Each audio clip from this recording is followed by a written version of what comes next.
বন্ধুরা, শাস্ত্রে আছে কেউ যদি একবার শ্রীকৃষ্ণের আশীর্বাদ লাভ করে তাহলে তাকে আর এই জড়জগতের জন্ম মৃত্যু রোগ ব্যাধি কষ্ট ভোগ করতে হয় না এবং পুনর্জন্ম গ্রহণ করতে হয় না। জন্মের মতো দারিদ্রতা দূর হয়, পারিবারিক সমস্যা থেকে মুক্তি পাওয়া যায়। কারণ ভগবান শ্রীকৃষ্ণ স্বয়ং যে বাড়িতে বিরাজ করেন সেই পরিবার মা লক্ষ্মী সহ সমস্ত দেবদেবীর আশীর্বাদ লাভ করে।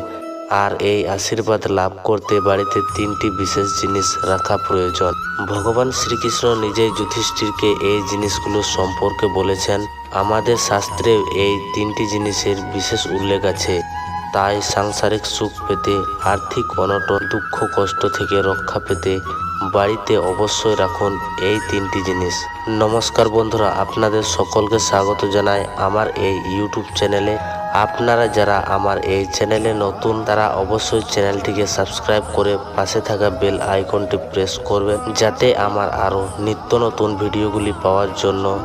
বন্ধুরা, পুরাণ মতে ভগবান শ্রীকৃষ্ণ কৃপা লাভ করলেই অশান্তি ও দুর্ভাগ্য কেটে যায়। তাই ভগবানের আশীর্বাদ লাভ করতে এই তিনটি জিনিস বাড়িতে অবশ্যই রাখবেন। আর এই তিনটি জিনিস হলো, প্রথমত মহাভারতে শ্রীকৃষ্ণ যুধিষ্ঠিরকে বলেন যে গৃহে 5টি বিষয়ের উপস্থিত অত্যন্ত শুভ। এই 5টি বিষয় যে ঘরে উপস্থিত রয়েছে সেখানে সুখ ও সমৃদ্ধি কখনো অভাব হয় না। শ্রীকৃষ্ণ জানান যে এই 5টি বিষয় হলো ধূপ বা ধূপকাঠি, প্রদীপ, ফুলের সুগন্ধি, গঙ্গাজল ও নৈবেদ্য।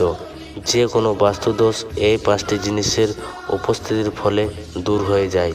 এই 5টি জিনিসের উপস্থিতিতে বাড়িতে স্বয়ং ভগবান শ্রীকৃষ্ণ বিরাজ করেন। এতে ব্যক্তির মন শুদ্ধ থাকে ও শ্রীকৃষ্ণের কৃপায় মা লক্ষ্মী সহ অন্যান্য দেবদেবীর আশীর্বাদ লাভ হয়। শ্রীকৃষ্ণ যুধিষ্ঠিরকে আরও বলেন যে গৃহে জলের ব্যবস্থা রাখা অত্যন্ত জরুরি। ঘরে যেন কখনো জলের অভাব না হয়। বাড়িতে জলের পাত্র থাকবে উত্তর পূর্ব দিকে। এই দিকটি ঈশান কোণে নামে পরিচিত। আর যুধিষ্ঠির যেহেতু রাজা, তাই তাকে তার রাজ্যেও যাতে জলের অভাব না থাকে সেদিকে সজাগ দৃষ্টি রাখার পরামর্শ দেন। তৃষ্ণাতর্কে জল দেওয়া থেকে বড় পুণ্যের কাজ আর কিছুই নেই। বাড়িতে ঘিয়ের পাত্র যেন কখনো পুরোপুরি শেষ না হয়। ঘি কমে এলে নতুন ঘিয়ের পাত্র এনে রাখতে হবে। রান্না ও প্রদীপ জ্বালাতে ঘিয়ের ব্যবহার করা অত্যন্ত শুভ। আর বাড়িতে মধু রাখা খুবই শুভ ফলদায়ক। মধু বাড়ির পরিবেশ ও পরিবারের সদস্যকে শুদ্ধ রাখে। মা লক্ষ্মীর আশীর্বাদ লাভ করা যায়। বাড়িতে একটু চন্দন কাঠ অবশ্যই রাখা প্রয়োজন। চন্দন কাঠ সবসময় শুদ্ধ হয় আর এই গন্ধ কখনো শেষ হয় না। চন্দন কাঠের সুগন্ধ ঘরে নেগেটিভ এনার্জি প্রবেশ করতে দেয় না। বাড়িতে সরস্বতীর আরাধনা করলে দারিদ্রতা থেকে দূরে থাকা যায়। তাই বাড়িতে অবশ্যই দেবী সরস্বতীর ছবি বা মূর্তি রাখা প্রয়োজন। দ্বিতীয়ত, হিন্দু শাস্ত্রে শিউলি গাছ ও ফুলের অত্যন্ত গুরুত্ব রয়েছে।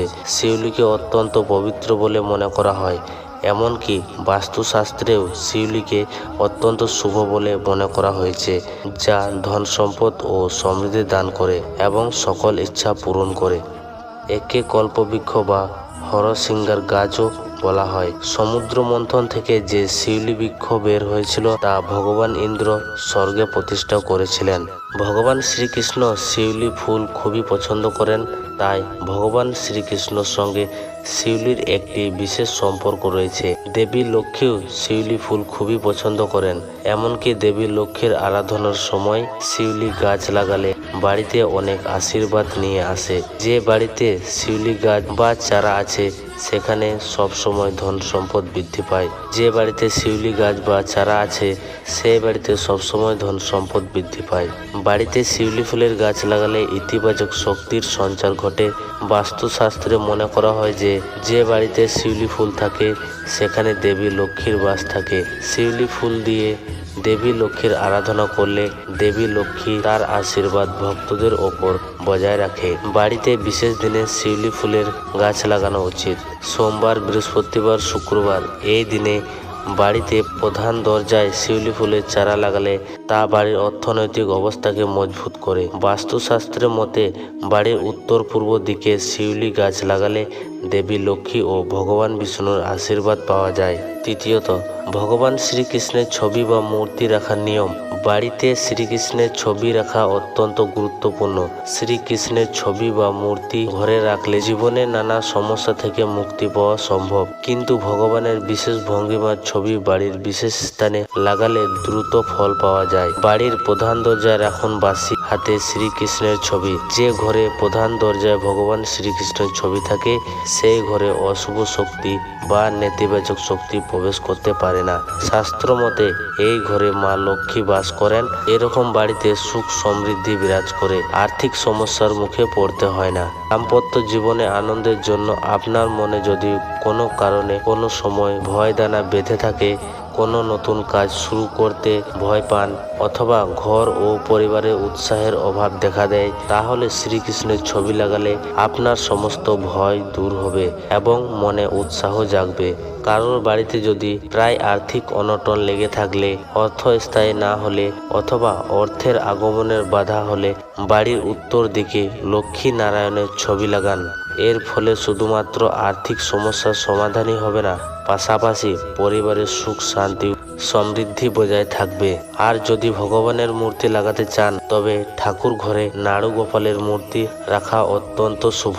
রাধা কৃষ্ণের দাঁড়িয়ে থাকা মূর্তিও রাখতে পারেন, এতে ঘর সংকট মুক্ত হয়। রাধা কৃষ্ণের মূর্তি ভালোবাসার প্রতীক, তাই সুখী পারিবারিক জীবনের জন্য রাধা কৃষ্ণের মূর্তি ঘরে প্রতিষ্ঠা করুন। তবে ঠাকুর ঘরে ভগবানের মূর্তি বা ছবি রাখার সময় আসন বিছিয়ে তার ওপরে রাখবেন। সরাসরি মেঝের উপরে মূর্তি রাখতে নেই, এমন করা অশুভ মনে করা হয়। নিত্য পূজা করা অত্যন্ত আবশ্যক। আর ভগবানের মূর্তির পাশে একটি গীতা রাখতে ভুলবেন না। তবে বাড়িতে এমনভাবে ভগবান শ্রীকৃষ্ণের মূর্তি রাখবেন যাতে মূর্তির পিঠ কেউ দেখতে না পায়, তাহলে বাড়িতে অশুভ শক্তির প্রভাব বৃদ্ধি পায়। তো বন্ধুরা, ভিডিওটি ভালো লাগলে একটি লাইক ও শেয়ার করে দেওয়ার অনুরোধ রইল। আর চ্যানেলে নতুন হয়ে থাকলে চ্যানেলটিকে সাবস্ক্রাইব করে আমার পাশে থাকবেন। আর অবশ্যই কমেন্টে জয় শ্রীকৃষ্ণ রাধে রাধে লিখতে ভুলবেন না। ধন্যবাদ।